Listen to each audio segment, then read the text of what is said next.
Hello and welcome to the Sonic Cinema Podcast. My name is Brian Scuttle and thank you for joining me at www.sonic-cinema.com as well as the Sonic Cinema Podcast YouTube channel. Welcome to the first podcast from Sonic Cinema for 2020, and it's going to be a bit of a different one.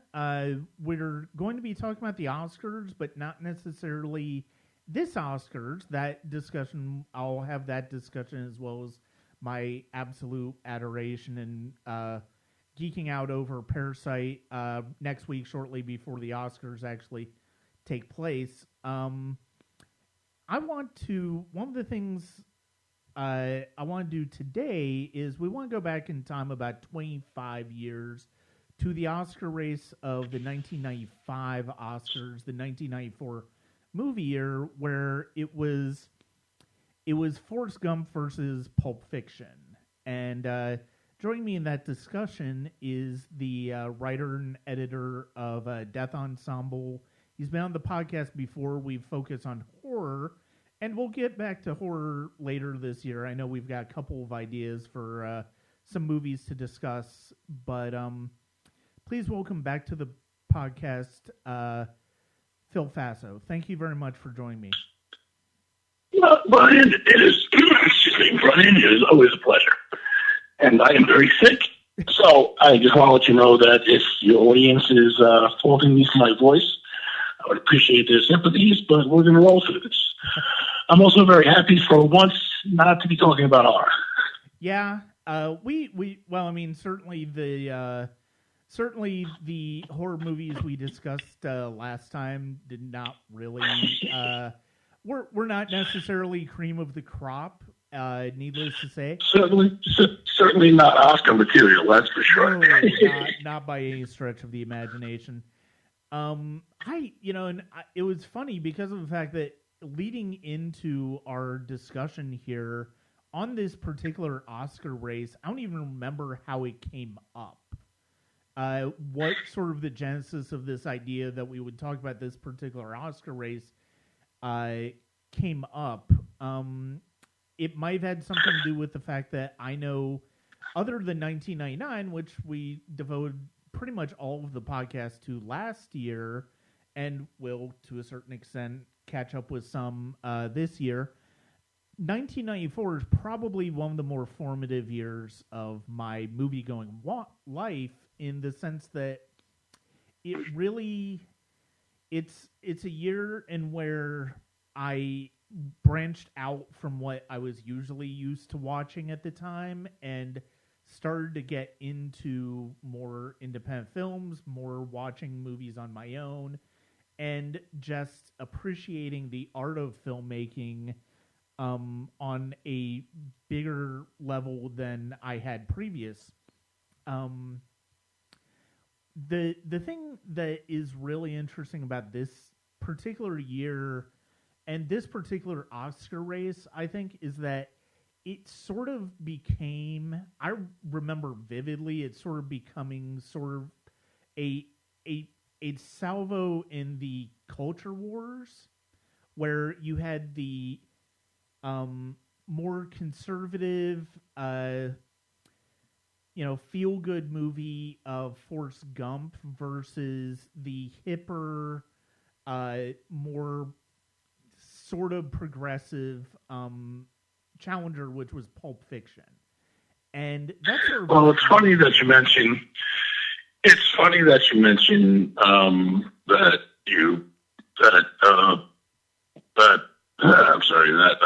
Forrest Gump would be more conservative, because I distinctly remember reading, I was in college at the time at Stony Brook University, and I distinctly remember reading an article. I don't remember where it came from. I think I was at the Borders Books in Stony Brook. I distinctly remember reading an article in a newspaper saying that both Democrats and Republicans were trying to say that Forrest Gump belonged to their party. Yeah. So Forrest Gump, according to the Republicans, was a bastion of the Republican stronghold. And as far as the Democrats saw it, Forrest Gump was the leader in Democratic theory. Mm-hmm. So take that as you will. I thought that was really strange. I think that they were just trying to take the zeitgeist, what was popular in the zeitgeist, and say, hey, this is something that we can link on to. Yeah. So. No, I definitely think that's more I think that's more of the case than anything. I mean, let's face it, though, it wouldn't be the first time that a political party is sort of tried to co-opt a piece of pop culture that had ultimately is saying something completely opposite of what that party stands for.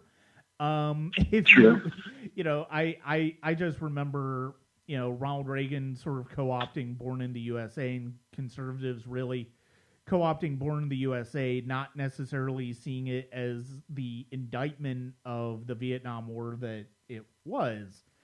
And so, I mean, Forrest Gump does sort of have a place in that respect, I think.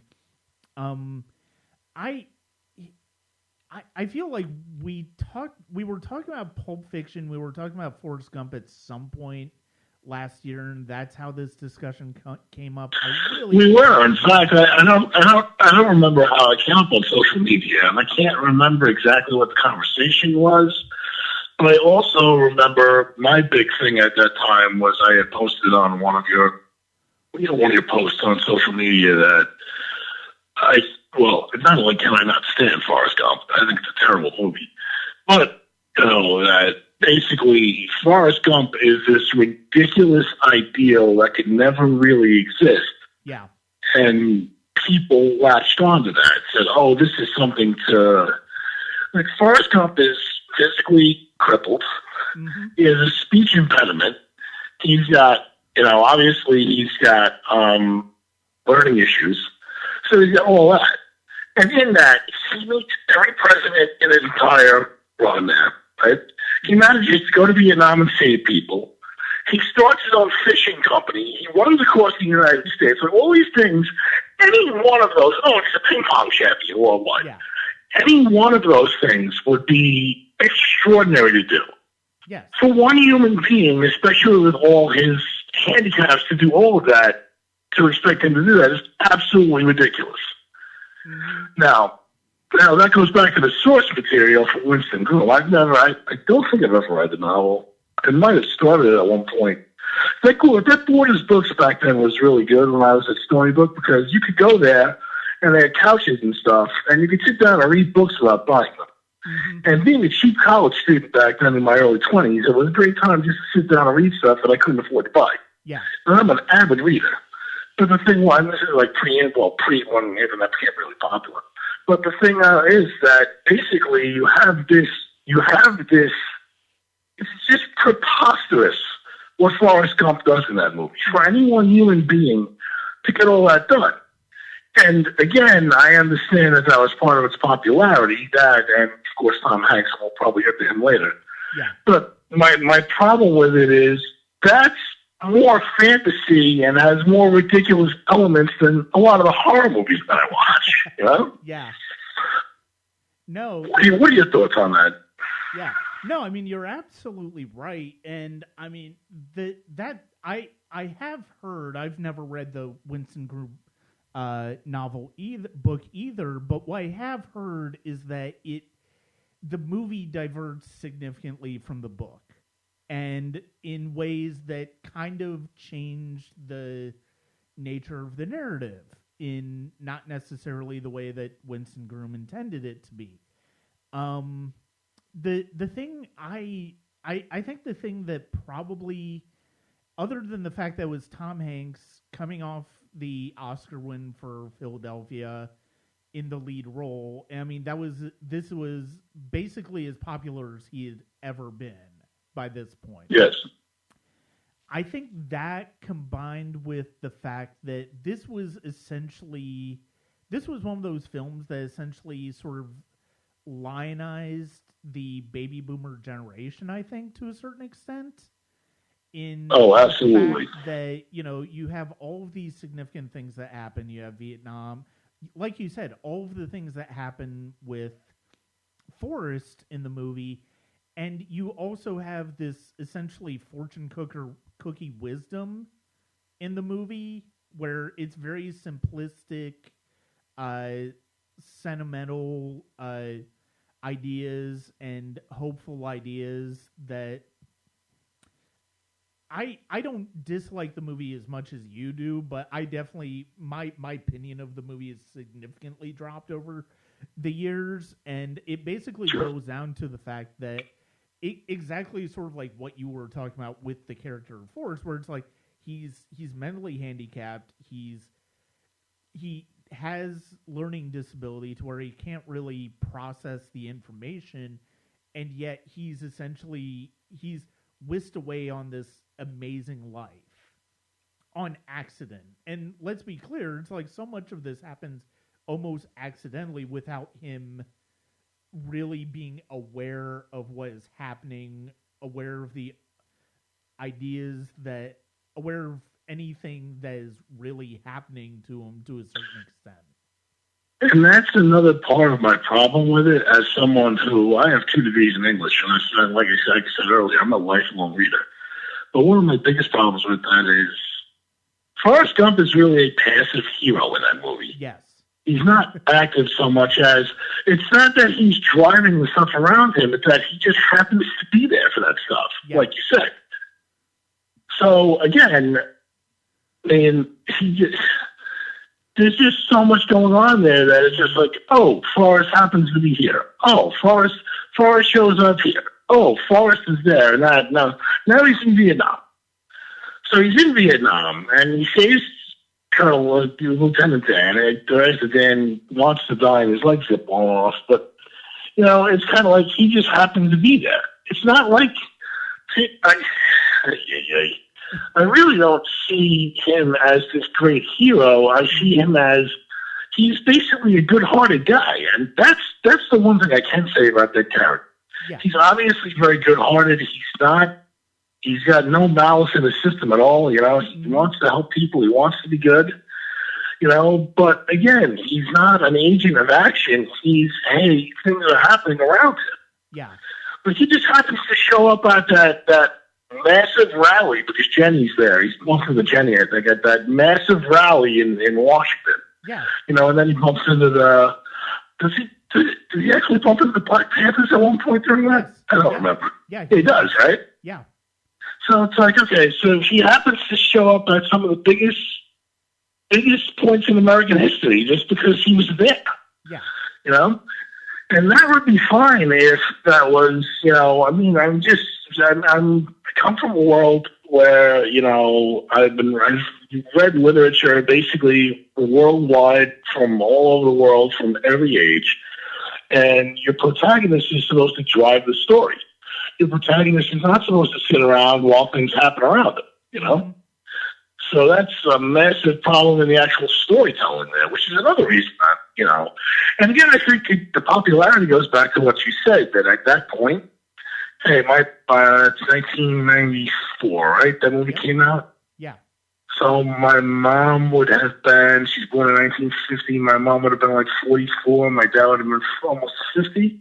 Yeah, so that's the whole thing. I'm looking at it, I'm saying that my dad was in the Army. He wasn't in Vietnam, but he was in the Army in the 60s. My mom was at Woodstock in 1969 and all that. And to that age, I mean, for Forrest to go and do all he did certainly had to have a huge appeal to baby boomers at that point. They had to say to themselves, hey, look, here's a guy who speaks for us.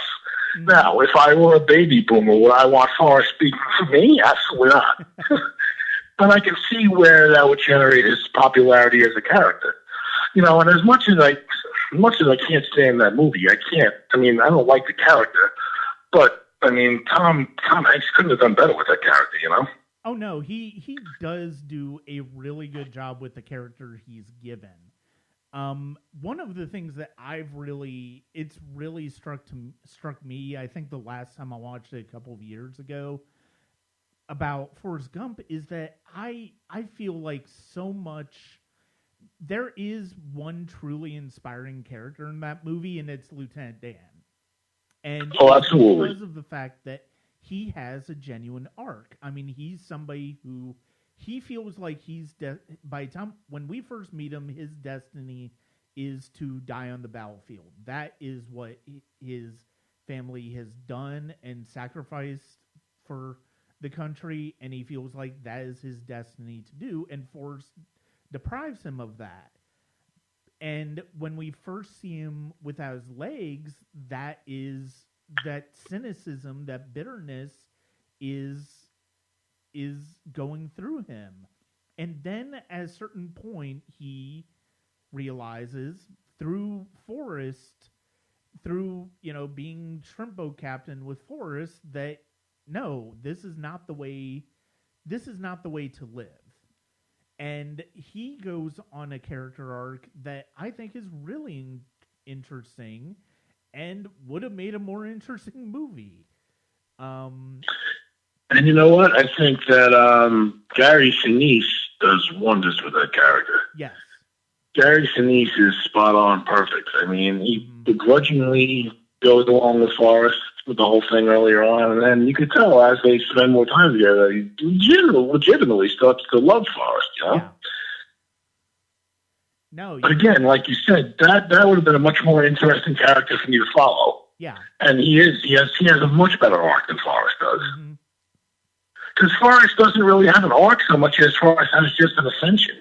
Yeah. He just keeps going and going and going skyward, Well, it's essentially their story beats. There's story A, there's plot point A, point B, point C, point D, point E, until you get to this point where, you have this framing device of him on the bus, bench waiting for the bus, and that's basically where he's telling his story to different people and stuff like that. And then you get to that point where it's like, oh, the reason he's on this waiting for the bus is to see Jenny. And, he goes to see Jenny, finds out she's got a son that it's supposedly his. And, oh, by the way, she has AIDS. And they finally get together. And then she dies. Yeah, and then she dies. And it's one of those... I mean, and that's one of the things I know when I've talked about the movie on Facebook the past couple of years. It's like that's one of the things that just stands out to me is that Jenny is such a it's not necessarily a terribly written character, but it's terribly conceived because of the fact that it's essentially she's punished for all of these being sort of this free, carefree. In a way, she's every bit as carefree and lives life in her own way as Forrest does, but she's punished where he succeeds. So here's the whole thing about that. That goes back to the moral code from the 1930s on. Yeah. Where back in the 50s specifically, if you had a woman who was an evil character in a movie, basically it was written into the movie code that character had to have her comeuppance to be punished somehow. Yeah. So what you're doing is that's exactly what you're doing now. I feel that's terrible, and here's why. I love Jenny in that movie. She's not a very well-written character, like you said, but she lives. Yeah. She's very emblematic of that character of that time, what that character would have done. Gone out, had sex, gone to college, gone to rallies, those sorts of things. The kind of things that my mom, I'm sure, did back in the 60s and 70s when they were burning bras and those sorts of things. Mm-hmm. Jenny is an active agent in that movie. Now, she's on the side a lot of the time, and Forrest, of course, keeps bumping into her everywhere because that's what Forrest does in life. Yeah. But the thing is that, so here's where I'm really offended by that script, okay? So here's where I'm and this is one more reason for me to just my burning hatred for this movie. Basically, Jenny is, like you said, she sees Forrest finally, and she says, hey, I have your kid here, and I also have AIDS, right? Yeah. So, in one fell swoop, she manages, because this is supposed to be the great love story of this movie, right? Mm-hmm. This is supposed to be the great love story that I don't think ever should have happened, because these are two people going on two separate routes the entire time. Yeah. Right? So here is the, hey, you know what? I'm giving you your kid to show that I love you because this is the love we always should have had. But because I pushed that off so long and I went and lived life without you, I'm now going to die of AIDS. Mm-hmm. That is morally reprehensible, right? Yeah. No, and I don't think in this age, 25 years later, I don't think you'd be able to get away with that in a movie, especially one as popular and starring the magnitude of Tom Hanks and all the other big actors. That's like and directed rather by Robert Zemeckis. Yeah. I don't think you ever would have been able to get away with that now. Oh no, not at all. And I mean, I think that's where when I said was sort of conservative earlier. That's what it's the character of Jennings, especially in this movie. Sure. What I am thinking about because of the fact that it's like you have Forrest on the one hand who listens to his mama, who loves his mama, who does what he's essentially supposed to do in life, and he succeeds. And then you have Jenny, who was the, like you said, bra burning, protesting, hippie girl who, lived her own life and she's punished because she has AIDS. And it's like that's where I sort of that's where the political underpinnings of this being a little bit more conservative come into play. Sure. Even though I mean you can sort of understand where sort of both sides could say, oh no, this is speaking to me completely. And it's funny because of the fact that my mother was a baby boomer too, but I mean she never really cared for the movie that much. Sure. But So anyway, that was the one really. Well, I shouldn't say that was one of. That was one of the really popular movies that year. And then I'm looking at right now Best Picture options that year. Yeah. So like you said, Forrest Gump obviously was the winner. I think that the indie darling that everyone would have hoped was going to win would have been Pulp Fiction. Yes. Then you have Quiz Show, yes. which is another. And again, I don't think you could find 5 movies that were a lot more different than these. Oh no! You have Quiz Show. Yeah. You have another movie that bombed at the time, and now everybody in the world loves. And that's the Shawshank Redemption. Yeah. And then you have, I can't believe I'm going to say this, 4 Weddings and a Funeral. Yeah. Well, and I remember the nomination for 4 Weddings and a Funeral were just flooring people. It's like, where did that come from? Now, granted, I mean, I think 4 Weddings and a Funeral is a very funny movie. Oh, it is, yeah. Is it necessarily on the, is it one of the best movies of the year? No, I wouldn't say so. But here's the thing. If you want to put a comedy in there, right? Yeah. I'm looking right now at Best Director. You have Woody Allen for Bullets Over Broadway, and Bullets Over Broadway didn't get nominated. And the director of 4 Weddings and a Funeral didn't get nominated. Yeah. So you'd think if you'd wanted, that was one of those. Remember what? Excuse me. I think it was the '93 awards when they slipped in. Was that the '93 or '94? A couple of years before this, when they put out the nominations, and all of a sudden one of the Best Picture nominations was The Fugitive. Yeah. Yeah, that was the year before. So I'm pretty sure that 4 Weddings and a Funeral was, let's put one popular movie in here that has no chance to win, so people who don't watch the Oscars will watch. Yeah. I mean, even then, it's like, between Forrest Gump and Pulp Fiction, I feel like you still would have had an audience. I still feel like you almost would have had the audience, even if it was kind of inevitable by that point that Forrest Gump was going to win, because, Pulp Fiction, wasn't as, although it was the second highest grossing film of these 5, and it made $100 million. It was a successful movie, but at the same time, it wasn't even near the juggernaut that Forrest Gump was. Forrest Gump was one of the highest grossing movies of the year. And, but yeah, and Woody Allen, being nominated, that was at that point where Woody Allen it was you could almost set your clock to it. Woody Allen getting a nomination for either directing or writing, and this particular year for Bullets Over Broadway, he happened to get both. Deservingly, because I really like Bullets Over Broadway. It's arguably one of my favorite Woody Allen films, if I have favorite Woody Allen films. And it did well because Diane Wiest won the Oscar for her performance.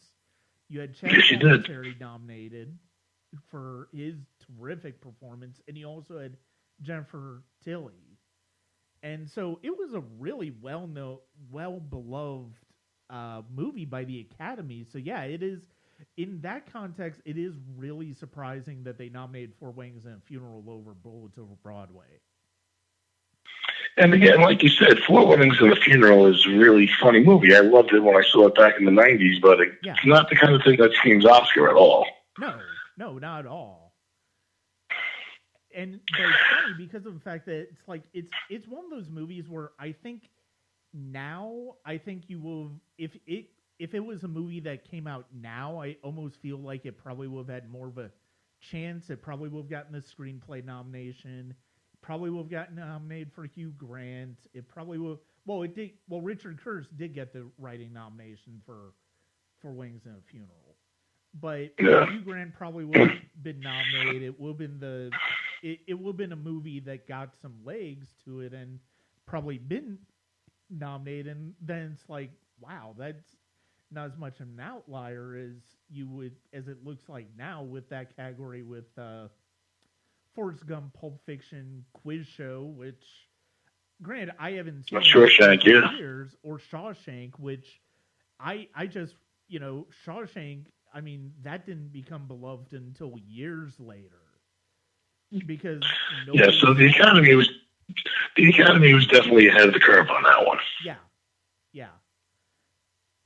I mean, it's like I watched it again for the first time in a while, Shawshank, this past year, and I enjoy it. I think it's a good movie. It's not my favorite Darabont movie. I honestly, my favorite Darabont movie is The Mist. Same here. Which I think is tremendous. But at the same time, I completely understand why the Academy went with it. It's funny looking at some of these nominees, like there's still movies that were nominated for like the major awards that I really don't know that I ever ended up seeing. Well, I've seen all 5 of the Best Pictures. I remember being very, very bored with Quiz Show. I liked Four Weddings and a Funeral. Shawshank, like you said, I think it's got a reputation that's way overrated. I think it's a really good film. Yeah. And I read was part of his course. That story and Stand By Me and 2 other stories come from a collection called, I think it's 4 Seasons by Stephen King. Mm-hmm. And the gimmick with that was 3 of the 4 were not traditional horror stories. There's no supernatural or anything like that. And Rita, Hayworth, and the Shawshank Redemption was the first story in that book. So back in the 80s, long before that ever became a movie, I read that story, and I remember being fascinated with the story. Mm-hmm. But again, every time I watch a prison movie, I feel like I'm locked behind bars. Yeah. So it's not exactly a thriller for me. But certainly, those are some very varied nominations. Yeah. Well, I mean, in looking at the acting categories, so Best Actor, I think the only one I haven't seen in that category is Madness of King George. I don't think I ever saw that movie. I've seen all of the other ones by this point. If I were voting for it, I probably would say Morgan Freeman or Paul Newman. Paul Newman is great in Nobody's Fool. Yeah. That is such an underrated movie. And that's one of those ones, people remember Forrest Gump and people remember, Shawshank, and they remember Pulp Fiction now. Yeah. I think that's one of those ones that time kind of swept under the rug, and that is a shame because Paul Newman is just it's a tour de force performance. It's just a regular guy in that movie, Yeah. And I mean, there was terrific work in that movie in general because that was another movie where Bruce Willis was in a supporting role, if I remember correctly. Yes, he was. I was just about to mention that. So you had that in Pulp Fiction where it's like Bruce Willis is starting to show some acting chops, which we weren't necessarily, sure they had by that point in his career. Sure. Now, as far as actress goes, I don't even remember Jessica Lange being in a movie called Blue Sky, so I can't tell you anything about that. Yeah. I think the only two movies of that category that I've ever seen are Little Women, which is very good, admittedly, and The Client. And which again is another. That's one of those, and that's what's the name of that author?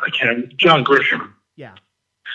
So he writes these potboiler prose movies that get made into books that get made into movies a lot of times. I remember that, what's his face? Tom Cruise, I think, was in The Firm, right? Yeah. So he writes these, and again, they're thrillers, and they're not great writing. They're fun stuff, Yeah. But again, for Susan Sarandon with her acting chops to get nominated for The Client just sounded kind of weird, Yeah, it is. Well, and the thing and I've seen, go ahead, I'm sorry. No, that's fine. Yeah, I mean, it's one of those things where it's like, I don't even remember Tom and Viv. I have no idea what it's about. I don't remember hearing about that movie at all. And it's like, yeah. I mean, now I remember because of the fact that it was people like Jodie Foster was playing a character that a lot of people were like, oh, well, I mean, she's, that character's handicapped sort of in the same way that Forrest Gump is, so it's like, oh yeah, maybe she'll get nominated, maybe she'll win for that, and it's like, no, it ended up being Jessica Lange, who I don't think I've ever seen Blue Sky. I remember the title, but I don't remember ever watching the movie. By the way, while you mention the whole thing with handicaps, I do want to bring up that, especially with the best actor category, it became very en vogue for the best actor winner to be playing a character who was somehow handicapped physically or mentally or whatever. Oh, yeah. I remember back in '89, which would have been the '90 Academy Awards, when Daniel Day-Lewis won his first for My Left Foot. Yeah. Which is a guy who writes with his toes pretty much because he's handicapped. And that was a very popular way to go for a while because it seemed like, hey, I mean, I have no acting skills whatsoever. I've never acted in anything. I can't say that I have ever taken an acting class. But I guess the thing for a while there with the Academy was, well, it must be incredibly challenging to play someone with some kind of handicap, because that was definitely the way to go for a while there. Oh yeah, well, I mean, they make jokes about it in Bowfinger and Tropic Thunder as well. So I mean, oh, that's right, they do. Because the year before Daniel Day-Lewis won for My Left Foot, that was the year Dustin Hoffman won for Rain Man. Rain Man, yeah. And it's like, yeah, and then, I mean, even though he's playing blind, that's a few years later. Al Pacino won for Al Pacino, yeah. And yeah, it was one of those things where it's like, yeah, you're right. It was something that was sort of in vogue for actors, and yeah, I mean, it basically became a punchline, and yep. Yeah. Looking at the supporting actors, this was a really great category, actually. Yeah, it was. Yeah. I mean, Martin Landau deserved to win. He was phenomenal in Ed Wood. But I mean, if you'd given it to Samuel L. Jackson or even Sinise, I don't think anybody would have argued with either one of those. If you gave that award to anybody but Paul Scofield for playing the dad in Quiz Show, I think you wouldn't get an argument out of anybody. Oh, yeah. That's a really loaded field. Yeah. Yeah. So you have Sam Jackson, you have Chaz Palminteri, as you mentioned earlier, Gary Sinise, who's probably the best role of his career. So he has some quality stuff. Yeah. I remember seeing something, it was on one of the late night shows back in the day where someone was handicapping the Oscars. And he said it was like instead of 2-1 or 3-1, it was like 1-2. So it was like a lock that Martin Landau was going to win that award because it was just his time.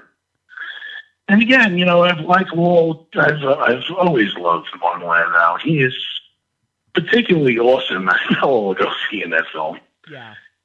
No, that was a tremendous film. I think I had seen Ed Wood by the time the Oscars had come on, so it's like I knew how great he was, so it's like when he won, I wasn't surprised and I wasn't disappointed because of the fact that it was such a great performance. And I mean, it is one of the best movies from that year. It's a shame that Ed Wood didn't catch on a little bit more than it did, because it could have won a lot of these categories, like art direction. It should have been up for cinematography, one for makeup as well. And supporting actress, Diane Weiss was phenomenal in Bullets Over Broadway. But, I mean, honestly, so is Jennifer Tilly in that movie. That is one of those ones where you have two people from the same movie in the same category, and it's like, well, and that's one of those ones a lot of times where they cancel out each other. So I'm surprised that Diane Weiss won. Yeah. But again, Diane Weiss has been a great actress for God knows how many years, so it's good to see her there. I can't complain about that. Yeah. And then, I mean, I don't think that Uma Thurman was in Pulp Fiction enough. But then again, didn't Dame Judi Dench win for one movie where she was in it for like 13 seconds or something like that a couple of years after Shakespeare this? in Love. Yeah, she won for Shakespeare in Love, where she was in it for like 8 minutes or something like that as Queen Elizabeth. But no, I mean Uma Thurman is really good in Pulp Fiction. But at the same time, I mean, I don't know that I will have given her the Oscar for that yet. I mean, it's a really great role, and she's really great in it, but I don't know that I would have necessarily gone that route if I were them. I mean, ultimately, I think they made the right call with that one. All right, let's talk about Pulp Fiction now. Yeah, let's talk. When was the last time you've seen Pulp Fiction? I'm gonna say 3 or 4 years ago. Okay, yeah. After we locked down this record, I actually rewatched it for the first time in, I don't know if it's probably a little bit longer than 3 or 4 years, but it was a good number of years, and it's one of those movies where I just sit back and I just enjoy every second of that movie. It's still my favorite Tarantino movie. I'll agree with that. Yeah. I mean, I go back and forth between that and Jackie Brown, admittedly. Because I adore Jackie Brown. It's just I love the rhythms of the way scenes play out in that movie. The performances are so good. Yeah, I mean, Pulp Fiction is one that I just really thoroughly enjoy. Well, here's the interesting thing about what they did with the screenplay nominations, right? Yeah. So here's what I think happened, right? Obviously, Pulp Fiction was very popular among those, an indie darling, and a lot of people want to see it win Best Oscar or the best film, right? Yeah. Good. But it's also not really, I mean, if you look at what happens, there's not really much that happens as far as actual stuff. It's typical Tarantino where it's a lot of dialogue, Yeah. So I think that the Academy satiated itself by saying, well, we're not going to give this Best Picture, but we're going to give it Best Screenplay for written directly to the screen. Yeah. Because it's a writer's award, and it's really a writer's movie. It's Tarantino. If you've ever seen an interview with Tarantino, you can hear those words pouring out of his mouth from every character in that movie. Yeah. But they also got to satiate themselves with Forrest Gump because Forrest Gump was based on a book. Yeah. So they got to give that the other writing award. Mm-hmm. So they probably found itself in a no-lose situation that way. Yeah. So Pulp Fiction was great because it was like nothing anyone had ever seen before.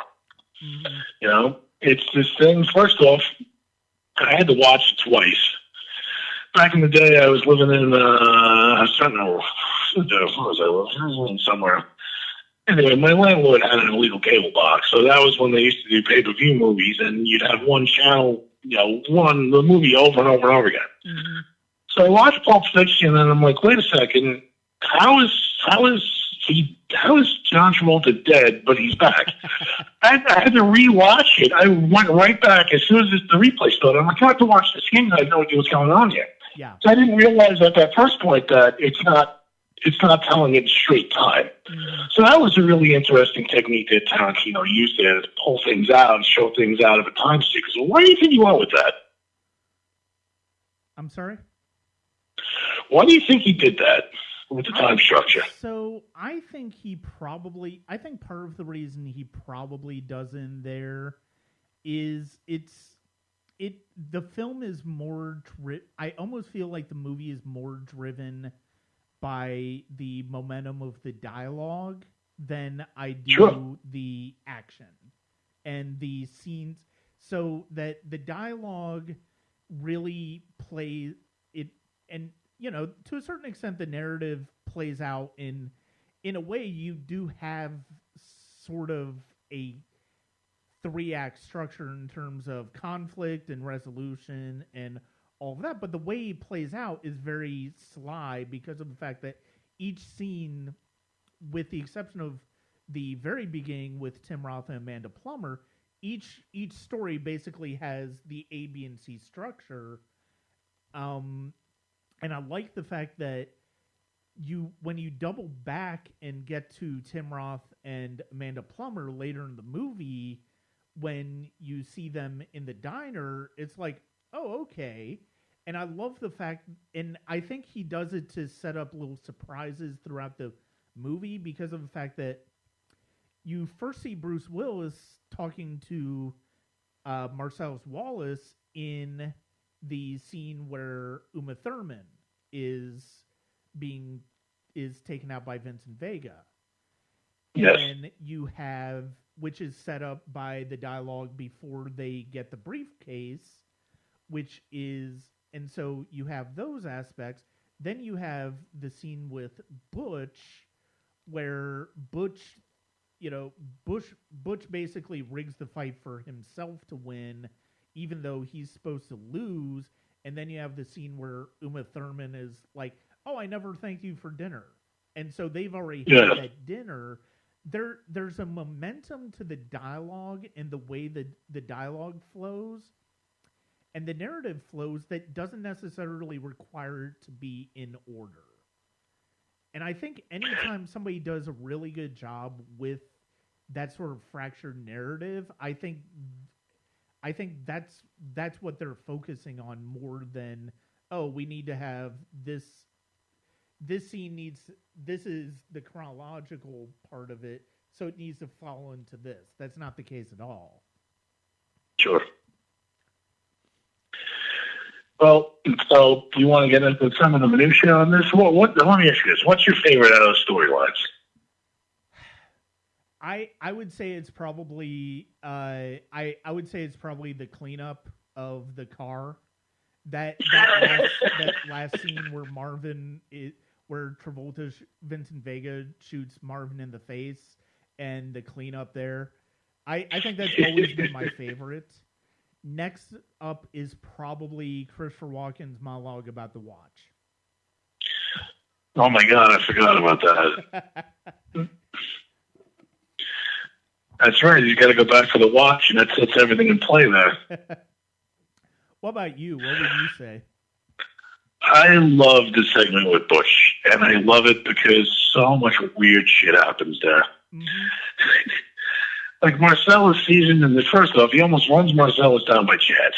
Yeah. Then they get in a gunfight, and it's the greatest case of collateral damage I've ever seen in film, because I think Marcellus goes to shoot him, but he misses. Yes. It hits some random lady in the leg. Yes. And she falls down and starts screaming in agony because she's just been shot. Yeah. So then, obviously, the whole thing with the GIMP and those sick hillbillies turns it into a whole different direction. Yeah.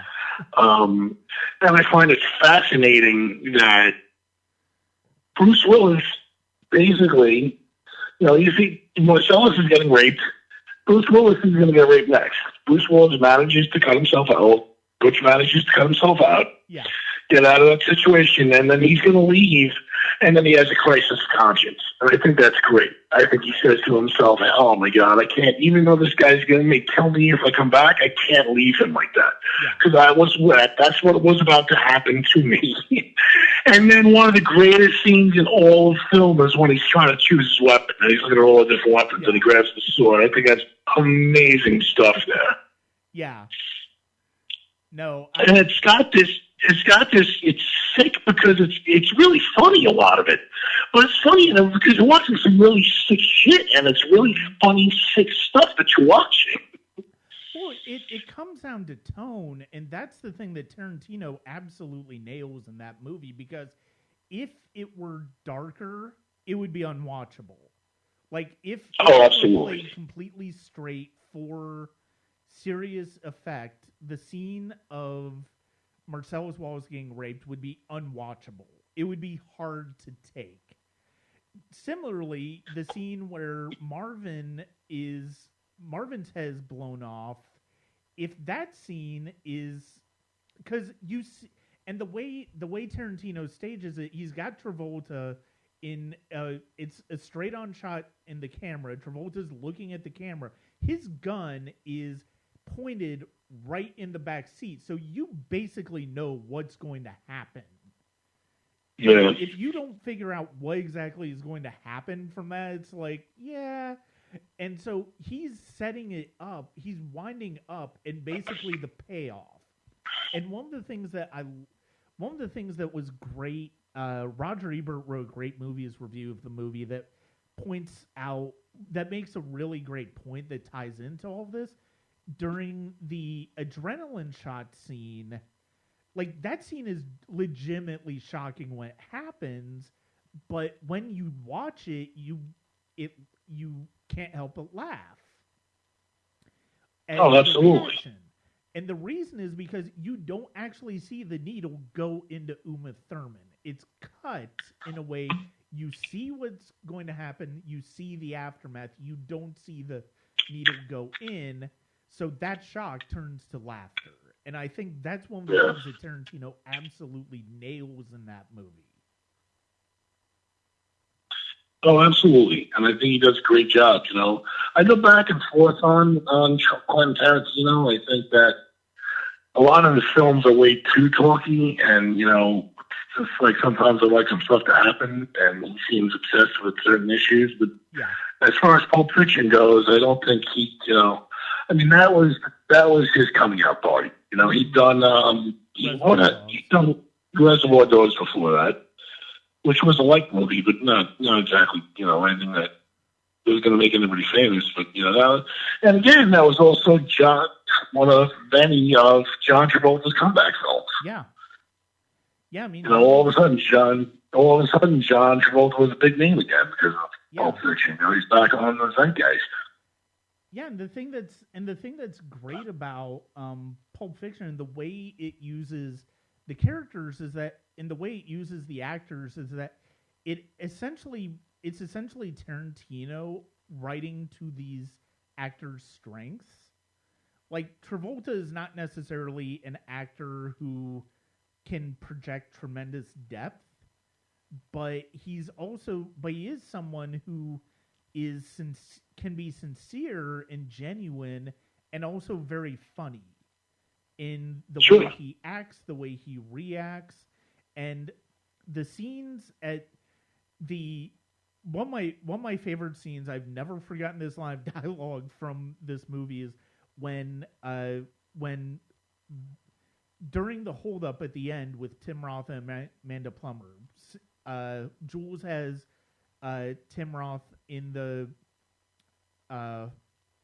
booth with him, and Amanda Plummer basically has her gun on Jules, and then Vincent comes out of the bathroom, and he has his gun on Honey Bunny, on Amanda Plummer's character, and at one point, and Jules tells Tim Roth to get his wallet out, and he's going to give him the money from the wallet, and Vincent says, Jules, you give that piece of shit $1,500. I don't remember exactly what it is. I will shoot him on general principle.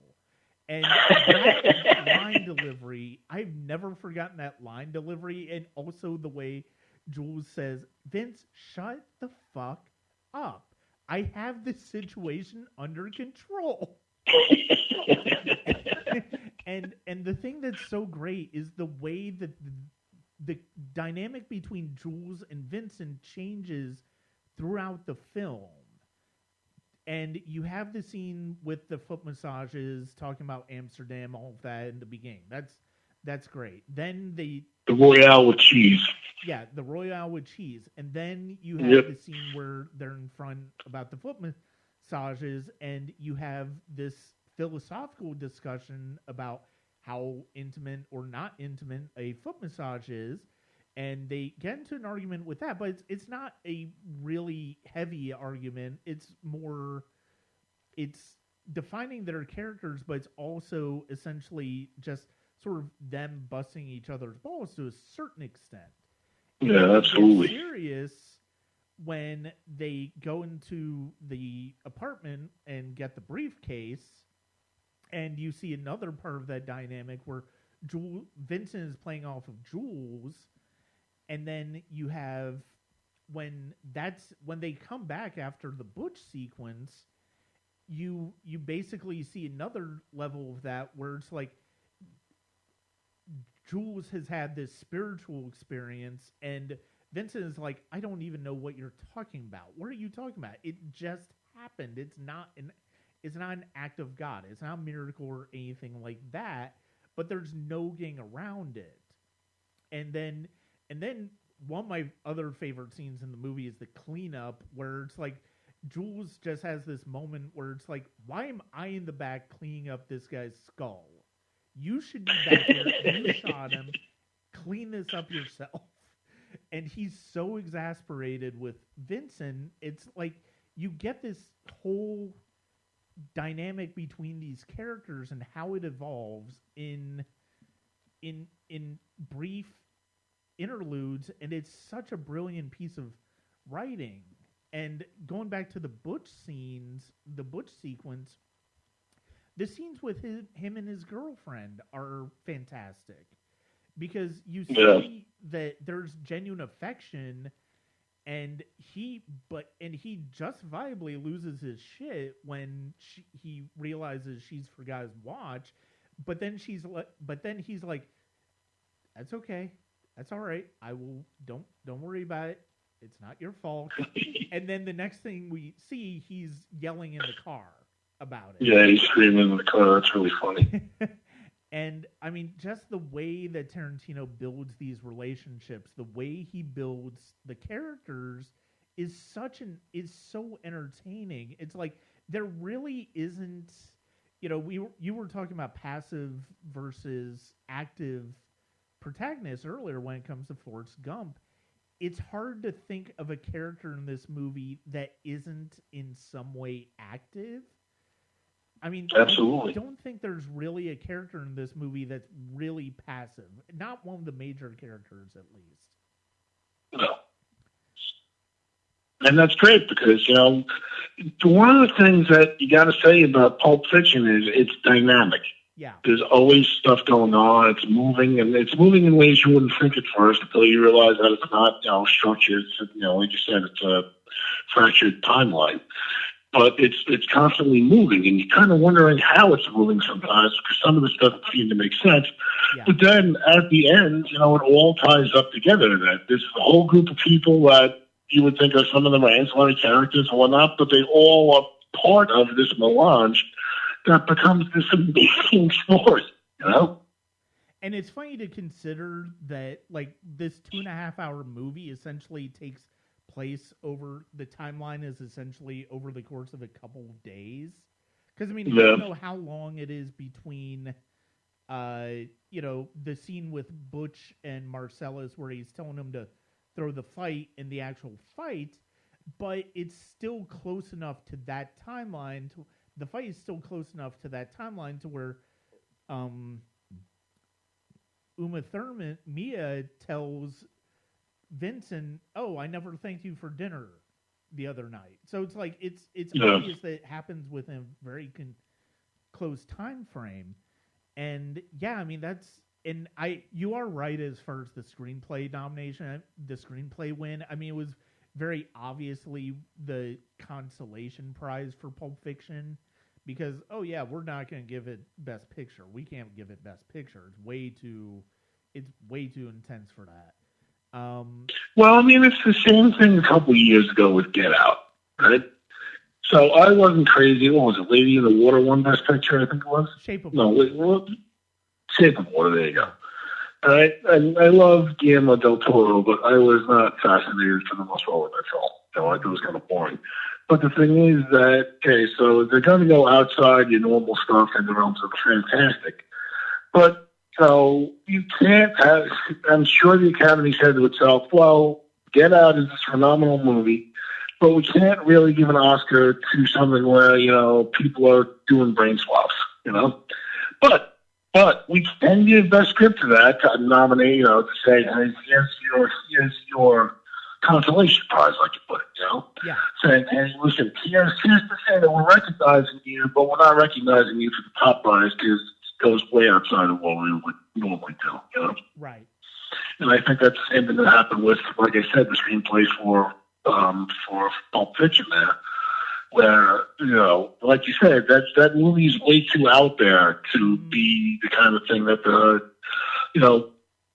the Academy, which is known for the, wins for stuff like The English Patient and Gandhi, you can go with Forrest Gump and you can take that and you make that Best Picture, but, you can't go too far outside that. So they can get the script nomination.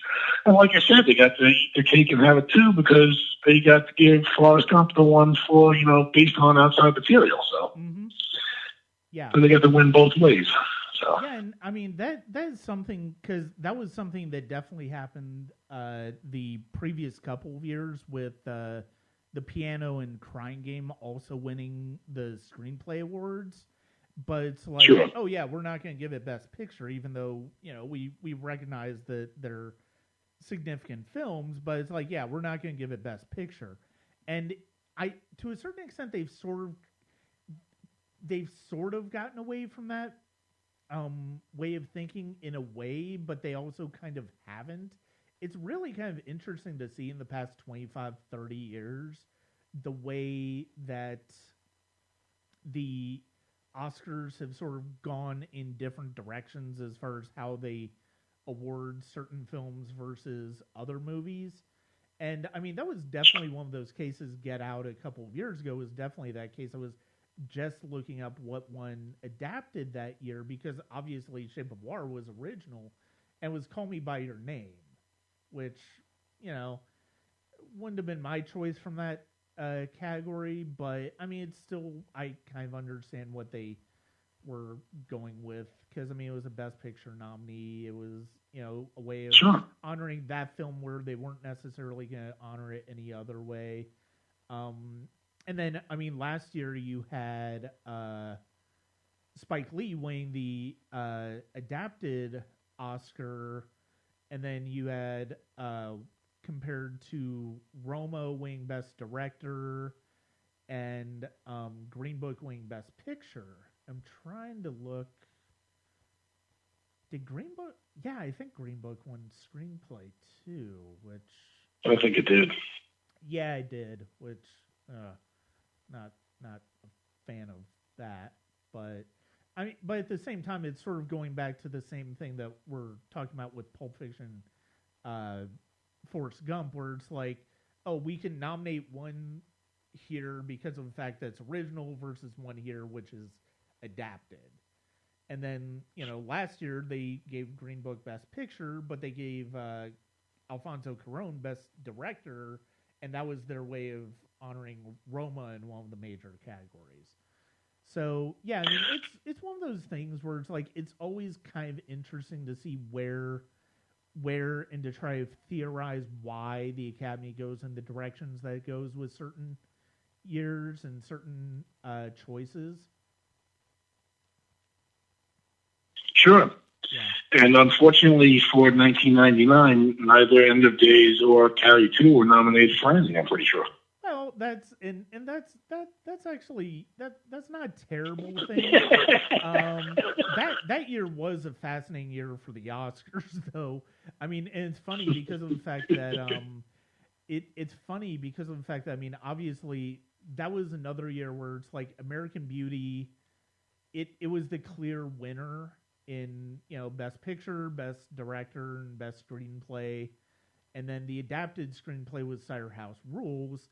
And it's funny because of the fact that it's like, that was one of those, there were a couple of years there where there was this rivalry between DreamWorks and Miramax that sort of came up. Oh, yeah, I remember that. Because of the previous year where Saving Private Ryan didn't win Best Picture, but Shakespeare in Love did. And, but yeah, the 1999... the Oscars for the 1999 movie year, like they could have gone in so many different directions. I mean, ultimately they made some solid choices. There were some really good choices that year, but I mean, there were still some good ones that they could have probably gone with instead. I loved American Beauty back when I saw it in the theater in 1999. Oh, I did too. I watched it a couple of years ago, and I don't think it holds up very well now. It's a really weird. I mean, that's a topic for a whole different discussion. But it's a very weird film. It's got a very weird kind of. I can't even get into it right now. Never mind. Yeah. But I mean, and I mean, I really liked American Beauty too. I mean, if you'd asked me in 2000 which have won Best Picture, I would have said that. But at the same time, looking at it now, like I would have completely gone with Richard Farnsworth for Best Actor for The Straight Story. He was absolutely amazing in that movie. And yes. Tom Cruise should have won for Magnolia. Like, that was a really good year. That was a really good. It was a really good category, but Tom Cruise should have won for Magnolia. And I'm not even the biggest fan of Magnolia, but he was phenomenal in that movie. Yeah, I agree. And I don't even like Tom Cruise for the most part, but yeah, he was really. And again, you want to talk about another weird film? Magnolia is a weird film. Oh yeah, it really is. I mean, and the thing is, it's like it took me a few movies to warm up to Paul Thomas Anderson, but I've since I've rewatched Boogie Nights and American and Magnolia, which I was not really a fan of either one when I first saw it, but I appreciate him a bit more now. I still have issues with them, but overall, I enjoy them as movies. Now, let me ask you a question. When the Academy Awards came on in 1995, did you watch them? Yes, I did. That was like my second year of really sort of following the awards season. So yeah, I did watch the Oscars that year. Because I managed to I pulled up 1995 Academy Awards on my phone. I was out for lunch earlier with my sister. I was, on do a little prep for this because I don't like to go into anything on prep.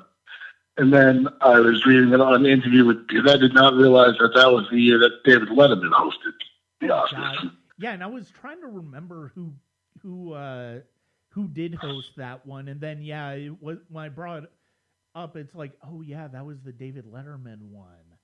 I forgot. And that was the one where he was making the Oprah and Uma jokes. Yeah. Apparently throughout the entire opening monologue, and it fell flat. And basically, he was talking about how he had something written, right? This is really interesting. He had something written. And then the producers came to him at like the last minute. And they said, well, we have this little writers, whatever. I think it was writers from the show team. But we have this bit if you want to add this in about names. Because, Oprah's not an everyday name. Uma's not an everyday name. Keanu Reeves is here. Keanu's not an everyday name. Yeah. And apparently he mentioned that and it fell flat. And then I remember him looking like he was dying on stage. But yeah, he went through this whole thing where he kept going back to it. And basically he was talking about how everything was fine. He took a plane from California to New York and had to be in London for something the next day. And then he said when he got to the airport in New York, he saw all these terrible headline lines and realized how trashed he was getting because of his hosting skills. Yeah. So, I mean, Dave's going with this whole no host thing. I guess they did that last year, and they're going with it again this year. Yeah. I don't know if that really works or not. I think you should have an MC for any kind of show like that. Mm-hmm. But certainly picking the right MC is super important because yeah.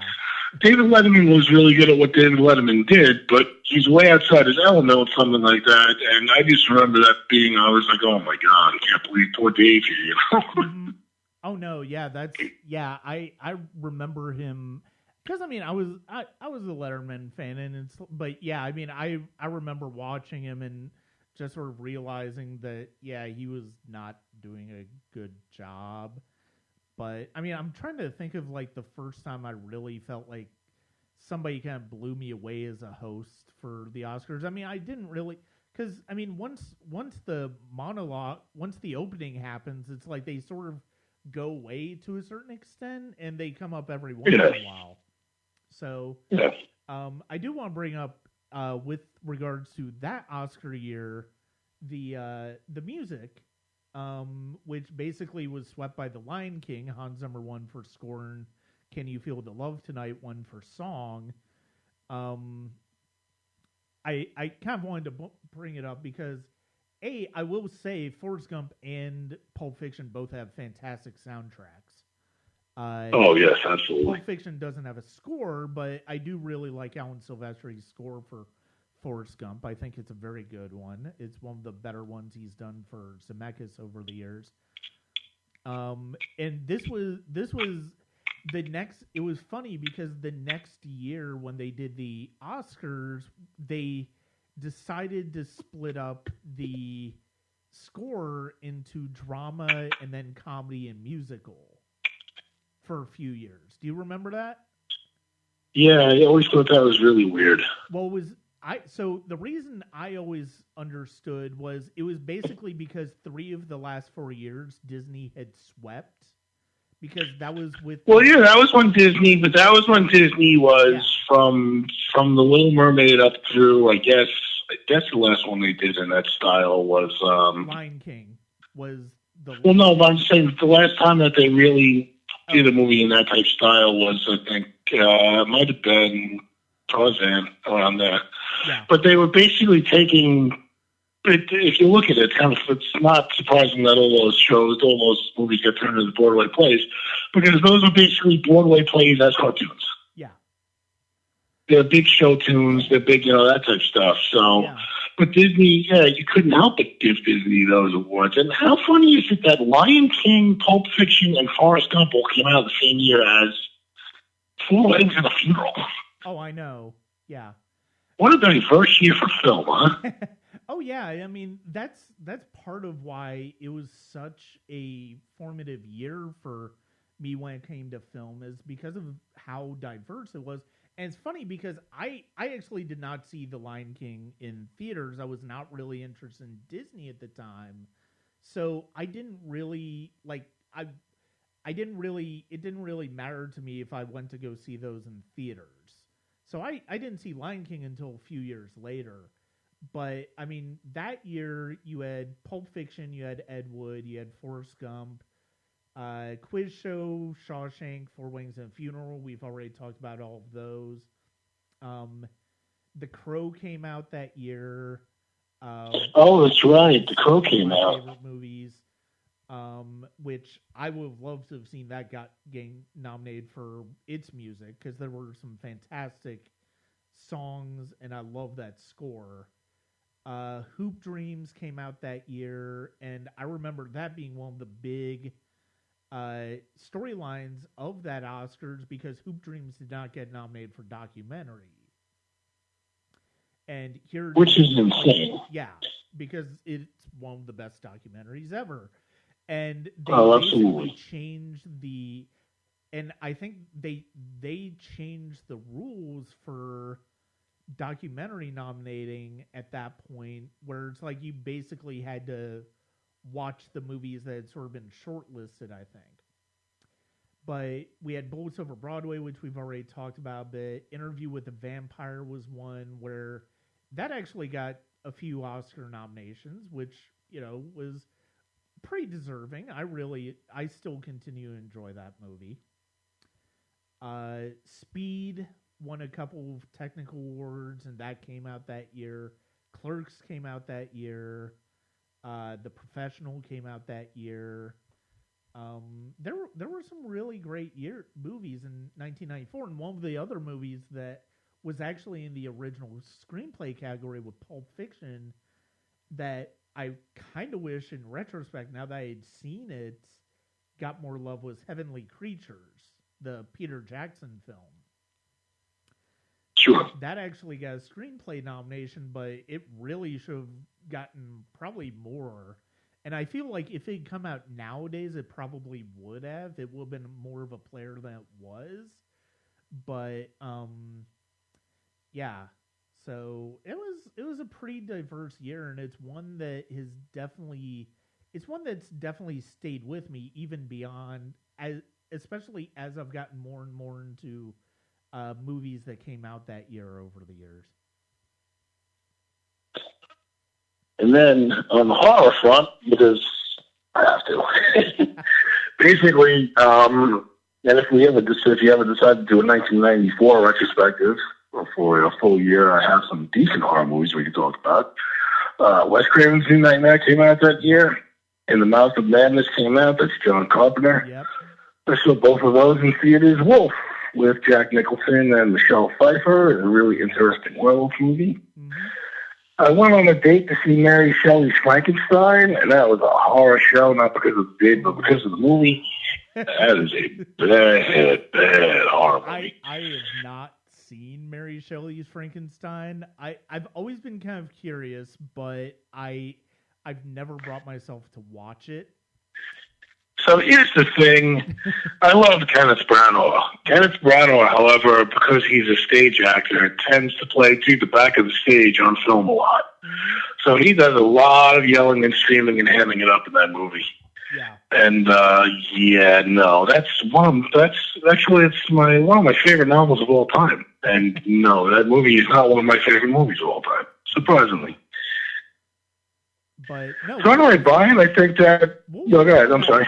Wolf is one that I definitely kind of want to revisit because I liked it at the time, and I haven't seen it since theaters.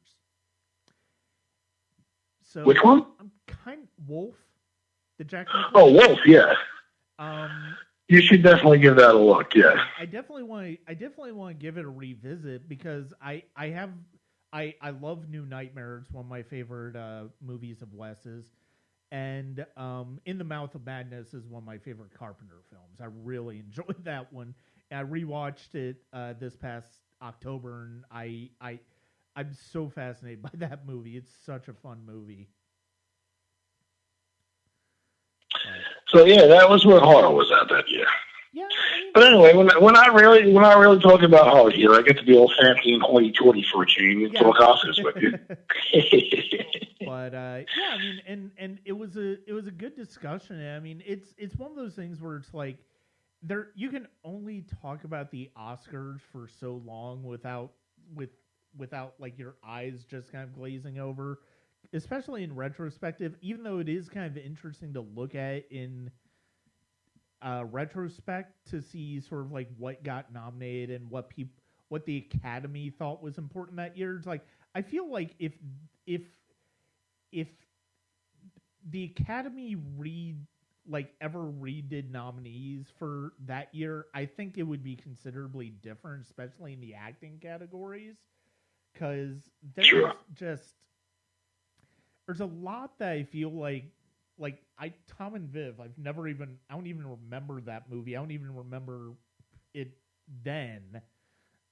But it's like, okay, Madness of King George, it's like I've heard good things about it. I'll watch it at some point, maybe.